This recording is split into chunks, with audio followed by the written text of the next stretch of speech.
네, 반갑습니다. 10월 22일 수요일 아침 시험입니다. 다우지수는 사상 최고치를 경신은 했습니다만은 나스닥이나 S&P 500은 살짝 애매하죠.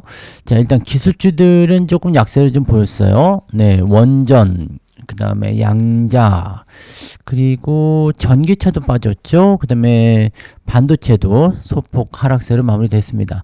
일단은 뭐 혼조 양상을 계속 보이고 있는 모습이고요. 사람들이 쉽게 손을 내지는 못하고 있는 모습인 것 같아요.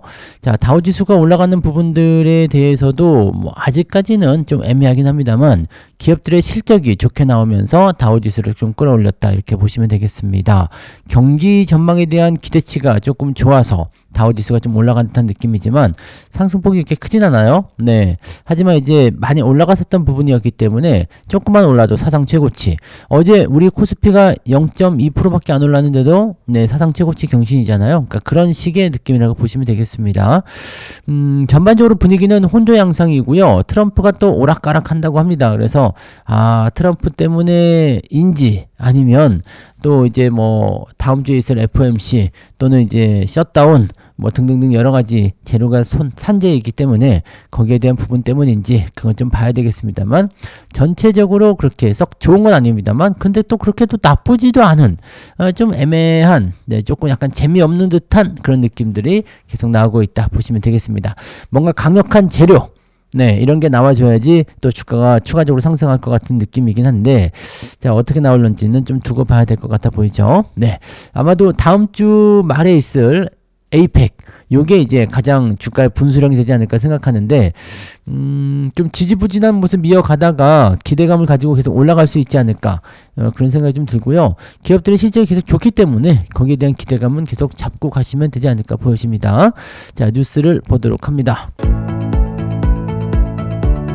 자, 뉴스 보시면, 네, SK 하이닉스 임원들 50% 수익 놓쳤다. 뭐, 하이닉스 임원들이야, 뭐, 주식을 팔든 안 팔든 중요하진 않죠? 네. 지금 보자. SK 하이닉스 임원들, 이게 지금 보면은, 지난달 주식 매도를 일부 마친 일부 임원들은 수익을 놓친 것으로 나타났다. 뭐, 크게 중요하지 않을 것 같은데, 네, 우리가 왜 더 난리일까? 자, 주요 임원들이, 네, 주식을 팔아먹었는데, 근데 그 사람들도 보면은, 일단 뭐 32만원 정도 주식을 팔았다라고 되어 있죠. 이 가격대가 되게 신기한 가격대입니다. 뭐냐면, SK 하이닉스가 최근에 외국인들 매도 계속 나온다고 말씀드렸잖아요. 딱 그 자리거든요. 제가 28만원 정도의 매도를 친 거고요. 그 다음에 30만원 넘어가면서부터는 이제 SK 임원들이라든지 외국인들 매도가 나오기 시작했단 말이에요. 그러니까 이렇게 주가가 좀 밀리는 형태로 좀 진행되는 모습이 나타나야 되는데 주가는 계속 올라가 버렸죠. 네, 보통은 이제 임원이 매도하거나 외국인의 어떤 덩어리가 매도하게 되면 주가가 빠지는 경우가 많은데 하이닉스는 계속 올라갔다는 얘기죠. 자, 이번에 이제 실적적인 측면이 또 긍정적으로 잡히죠. 네, 하이닉스의 실적은 당분간은 더 많이 잡힐 거예요. 그죠? 내년도까지도 상반기까지도 실적이 계속 좋아질 것이다 라고 전망이 될 수 있는 부분이라서 이런 내용들은 좀 봐야 될 것 같은 느낌이고요. 일단은 주가가 올라가면서 삼성전자 역시도 마찬가지네요. 네, 상무나 부사장 등 이런 사람들도 주식을 팔았다라는 부분들이 있다라는 거. 자, 일단 주가가 많이 오르면 주식을 팔고 싶은 욕구가 좀 있죠. 근데 판다고 해서 무조건 다, 네, 주가가 떨어지는 건 아닌 것 같다. 판단이 좀 들긴 하네요. 반도체가 이제 너무 가파르게 올라서 약간의 조정이 좀 필요할 것 같기도 한데, 이런 정도 상황이라면은 주가가 크게 밀리기보다는 약간 조정이 들어오는 그런 형태, 이런 거 나오지 않을까 생각됩니다.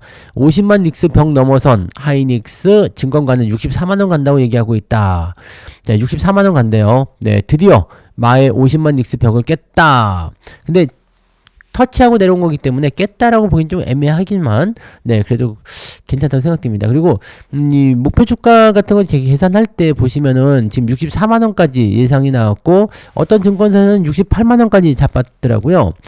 현재가보다 30% 정도 더 올라간다는 얘기인데 대형주들이든 뭐 어떤 종목이든 마찬가지예요. 이제 현재 주가 대비해서 목표 주가가 조금 약간 높게 나온다라고 생각되는 느낌이 좀 들면 조정 나오기가 쉽습니다. 왜냐면 높게 제시되는 목표 주가에는 개인들이 좀 반응을 해요. 그래서 개인들 매수가 막 몰리는 경우가 굉장히 있거든요. 그다음에 특정 가격을 돌파하게 되면 또 거기에서부터 네, 개인들의 어떤 이성의 끈이 놓쳐지는 모습이 좀 나타나죠. 그런 거 보면 삼성전자는 99,900원에 딱 멈춘 게 어떻게 보면은 개인들에게는 아직 실망 요소가 될 수 있는 그런 내용이 아닐까라고 생각이 좀 들기도 하고요. 자, 이번에 하이닉스 4분기 영업이익은 15조 원에 달할 것이다. 와, 세네요. 그죠? 자, 3분기 영업이익 컨센서스는 11조 3천억 정도 잡힐 것이다. 그래서 분기 영업이익 10조 클럽. 네, 야, 하이닉스 돈 많이 벌고 있어요. 네, HBM 때문이긴 합니다만 이제 당분간은 더 누리겠죠. 왜냐면 아직까지는 네, 이렇게 시장에서 주도하는 역할을 계속 가져가고 있으니까 당분간은 네, 하이닉스의 세상이 조금 더 진행될 것이다. 이렇게 보시는 게 맞을 것 같아요. 그래서 하이닉스의 주가 상승은 더 진행될 수 있는데 글쎄요, 64만원, 네, 글쎄요, 60만원, 글쎄요, 라는 생각이 좀 있긴 있습니다만, 네, 뭐, 개인들이 또 많이 들어와 준다거나, 시장에 수급이 쏠려주게 된다면, 못할 것도 없지 않을까라는 생각도 좀 있고요. 아직까지는 일단 조정의 양상이, 네, 살짝만 보이고 있지 뭐 본격적인 하락이다라고 보여지진 않기 때문에요. 조금 지켜볼 필요는 있겠죠. 근데 주가 조정 나오면은 오히려 매수가 더 강하게 들어오는 그런 형태도 나타날 수가 있거든요. 그래서 반도체 슈퍼사이클이 뭐 이렇게 쉽게 끝나지는 않기 때문에 기대 요소는 아직까지 있다. 자, 그러면 주가가 조금 더 상승할 수도 있다. 이런 식으로 보실 수도 있을 것 같아 보입니다. 참고들 하시고요. 네. 자, 넷플릭스 수익률이 좀 안 좋게 나왔대요. 그래서 실적이 부진하면서 부담이 조금 된다라고 얘기가 나오는데, 캐대원 효과는 어디로 갔냐? 뭐 이렇게 얘기를 하고 있다고 하는데, 캐대원만 가지고 계속 할 수는 없잖아요. 그죠? 오징어 게임도 아시겠지만, 처음에는 이제 뭐 실적에 도움이 되겠지만, 이거 다 보고 나면은 그다음부터는 아니잖아요. 그죠? 네. 뭐 캐대원 2가 나오게 된다면 모르겠습니다만, 네, 그런 부분들은, 네, 넷플릭스보다는 이제 캐대원이라는 것은 새로운 어떤 문화나 어떤 트렌드로 작용하게 되면, 캐대원을 활용한 어떤 콘텐츠라든지 아니면 뭐 굿즈, 뭐 기타 여러 가지 상황들이 수혜를 보게 되는 거겠죠. 그래서 캐대원 효과를 통해서 돈을 많이 벌었다고 하더라도 네, 실적 지나가고 나면 그 다음부터는 별다른 게 없다라고 한다면 별게 없는 상황이 좀 되는 거죠. 그래서 그렇게 되는 것이다 라고 보시면 될 것 같아요. 지금 현재로서는 일단 넷플릭스의 구독자들이 전반적인 시청 시간이 정체되어 있다. 네, 저도 넷플릭스 구독은 되어 있지만 네, 한 달에 한 번 볼까 말까 합니다. 네, 인공지능 생성 영상의 잠재적 위협, 그 다음에 유튜브나 로쿠 같은 무료 영상 스트리밍 서비스의 점유율 확대, 이런 것들이 좀 우려감으로 작용되어 있다. 이렇게 되어 있는 것 같아 보이네요. 네. 자, 이거 기술주 쪽에서는 부담 요소가 있었고요. 돈나무 언니가 차익 실현해서 원전 대표주 오클로가 12% 폭락. 이거 장중에는 더 많이 빠졌었던 것 같은데 그래도 좀 끝에 올라왔네요. 네, 오클로가 좀 많이 빠졌었어요. 네, 장중에는 더 많이 밀렸었고요. 이 돈나무 언니가 53,353주 849만 달러에 매각했다라고 얘기했네요. 네, 오를 만큼 올랐다라고 생각해서 차익 실현을 했다라고 되어 있는데, 요즘에 보면 이제 돈나무 언니가 네, 가장 돈나무, 캐시우드입니다. 네, 돈나무 언니가 요즘에는 수익률이 가장 좋다는 얘기들이 있습니다. 그래서 이 부분들 네, 체크해 볼 필요가 있습니다. 잘 파네요. 잘 팔아. 이 수익은 약간씩 챙기면서 가는 것이 좋아요. 팔고 나서 더 올라간다? 신경 쓰지 마. 일단 내가 챙겼다는 게 중요한 거니까요. 네, 야, 더 올라간 건데 왜 팔았어? 라고 얘기하는 사람들은 네, 나중에 주가 떨어졌을 때는 꿀먹은 벙어리가 됩니다. 네, 그래서 수익을 챙기는 사람들이 언제나 승리자라는 거 잊지 마시고요. 네, 아무튼 원전주 그래서 좀 내려갔어요. 그리고 여기 보세요. 시진핑, 이 트럼프가 또 왔다 갔다 해요. 2주 뒤에 시진핑 만날 거야. 근데 어쩌면 안 만날지도 모르겠네. 나 이 어쩌면 어쩔지도, 이런 화법을 제발 좀 쓰지 마. 와, 나 진짜 2주 뒤에 시진핑 본다. 안 볼지도. 네. 관세를 매길지도 안 매길지도. 네, 이런 거 좀 안 했으면 좋겠네. 나 진짜 이 트럼프 트럼프 왜 이러는 거죠? 네, 나는 2주 시진핑 국가주석 만날 예정이고 우리는 한국에서 만나 많은 것을 이야기할 것이다. 근데 어쩌면 회담이 성사되지 않을 수도 있고 무슨 일이든 일어날 수도 있다. 이 뭔 소리냐고요. 그러니까 그렇다고 할 수 있다고 할 수 있지 아니하다고 할 수 없다고 볼 수 있다고 할 수 있지 않겠다고 하지 않겠음 뭐 그런 비슷한 느낌이죠. 뭔 소리야. 그래서 한다고 안 한다고. 우리는 불확실성을 굉장히 싫어하잖아요. 주식하는 사람들은 불확실성을 굉장히 싫어하는데 이런 부분들 계속 얘기하네요. 그래서 이런 불확실성 발언에 기술주가 특별히 낙폭을 보였다. 강세를 보였던 알파벳은 4% 넘게 밀리다가 2%대로 낙폭을 줄이긴 했지만 계속 떨어졌다. 자, 테슬라와 그 다음에 브로드컴, 엔비디아 전부 다 1% 안팎으로 하락을 했고요. 네, 넷플릭스 아까 얘기해 드렸죠. 그래서 이런 거 떨어지는 모습들. 네, 답답하네요. 네, 그래도 코카콜라는 많이 팔렸대요. 그래서 실적이 웃돌면서 주가가 4% 뛰었고요.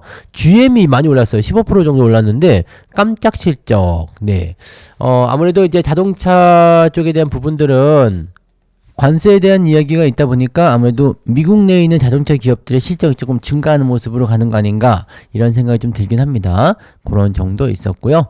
방산업체, 항공우주 이런 쪽에서는 이제 향상된 실적 전망치 이런 걸 내보냈다 등등등 이렇게 나와 있네요. 그래서 일단은 다우지수는 조금 올라가는 형태였고 나스닥은 좀 떨어졌다라는 식으로 되어 있고요. 금값이 좀 빠졌죠. 금값. 고공행진하던 금값, 은값도 떨어졌고요. 5%다 급락세를 보였습니다. 우리나라 같은 경우도 뭐 프리미엄이 더 붙어 있다라고 얘기하지만 이런 부분들이 좀 충격으로 오는 것 같아 보입니다. 국제 금값은 5% 넘게 하락했다. 1일 낙폭으로는 2020년 이후에 5년 만에 최대 낙폭이다라고 되어 있습니다. 금 현물은 5.5% 하락했다라고 되어 있습니다. 뭐 달러 강세라든지 또는 뭐 이런 부분들 때문이라고 얘기는 나오긴 하는데 금값은 이제 안전자산이에요. 금은 안전자산이기 때문에 이쪽으로 이제 매수가 몰리는 경우가 있기는 있는데 금값이 떨어졌다라는 것은 많이 올랐다는 얘기도 있겠지만 약간 그래도 안정적이다라는 느낌들 있죠? 네. 뭐 괜찮으니까 네. 금 굳이 안전자산 쪽으로 갈 필요 없는데 라는 느낌이 나올 수도 있는 거다라고 되어 있습니다. 그래서 그런 형태로 이제 좀 생각을 해볼 수도 있을 것 같아 보이고요. 네, 아무튼 그런 느낌들로 되어 있다라는 거죠. 네, 참고하시고요. 뉴스는 그게 많지는 않네요. 네, 대체적으로 뭐 그런 모습들, 뭐 반도체 지수 조금 떨어졌다 이런 얘기 아까 해드렸던 부분이고요. 미중 정상회담이 불발 가능성이 있다, 뭐 이런 거. 네, 넷플릭스 뭐 등등등 이런 얘기들. 네. 불장이 52주 신고가 종목들이 속출하고 있다. 여러분들 신고가 종목들 많이 갖고 계시죠? 신고가죠. 네, 그런 거 많이 갖고 계시면 수익이 늘어나죠. 네, 계좌도 신고가, 시장도 신고가, 종목도 신고가, 신고가가 늘어납니다. 뭐 그런 거죠. 자, 아무튼 뭐 그런 식이고요. 그 다음에 금값 떨어졌다는 거, 뭐 그 다음에 셀트리온이 이번에 3분기 실적이 아주 좋게 나왔대요. 램시마, 진벤트라 이런 것들. 그래서 고수익 시밀러 쪽에서 3분기 역대 3분기 기준 사상 최고 실적을 달성했다. 셀트리온이 주가가 조금 올랐던 이유가 있네요. 자, 그런 부분이 있었고 그리고 뭐 특별한 거 없죠. 특별한 거 없어요. 네, 특이한 내용이 없어 보이고 코카콜라 실적 뭐 다 얘기해드렸던 부분들, 양자 관련한 종목들 하락하는 모습도 있었고 원전주도 떨어졌어요. 오클로. 네, 양자주, 원전주 다 같이 떨어진 거고요. 네, GM 폭등. 10만 전자 50만 닉스 반도체주 더 갈 것인가? 그럴 수 있다고 말씀드렸고요. 특이사항 없죠? 네, 특이사항이 없어요. 오늘은 좀 짧게 끝나야 되겠는데, 네, 볼 게 없네요. 뉴스가. 대부분, 네, 그렇다. 이 정도로 생각하시면 되겠고요.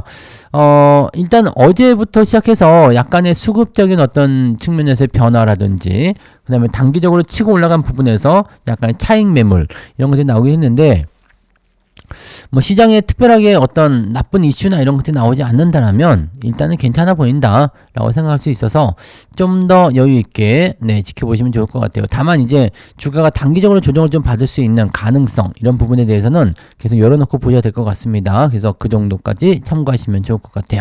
자, 오늘 아침 시황은 이 정도로 마무리하도록 하겠습니다. 네, 특이사항이 없네요. 네, 약간 재미없는 단계로 보합 단계, 약보합 또는 강보합 살짝 올랐다 내렸다 뭐 그렇게 되면 종목 싸움이 되겠죠. 네, 그런 정도로 오늘 시장 분위기가 형성되지 않을까 생각되니까요. 일부 차익 매도에 따른 단기 변동성에만 주의하시고요.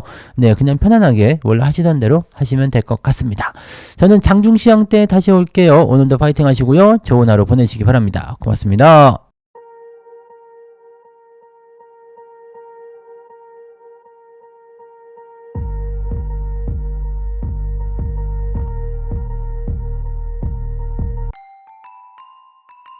본 방송에서 제공되는 모든 정보는 투자 판단의 참고 자료이며 투자의 최종 책임은 본 방송을 이용하는 본인에게 있습니다.